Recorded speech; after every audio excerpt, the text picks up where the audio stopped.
आमच्या मुखवट्यांना मराठवाडा, पश्चिम महाराष्ट्रासह आंध्र प्रदेश, तेलंगणा, केरळ, कर्नाटक, तामिळनाडू, राजस्थान तसेच विदेशामध्ये आमच्या मुखवट्यांना अमेरिका, कॅनडा आणि कुवेत या देशातील भारतीयांकडून चांगली मागणी आहे.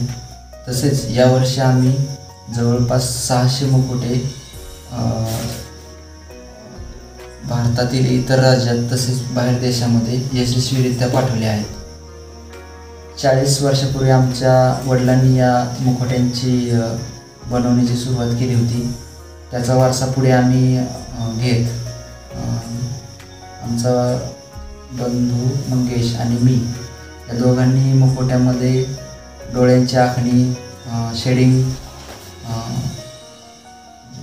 नॅचरल कसं त्याच्यामध्ये हे करता येईल त्याच्यावर भर देऊन डोळ्यामध्येच जिवंतपणा आणण्याचा प्रयत्न केलेला आहे.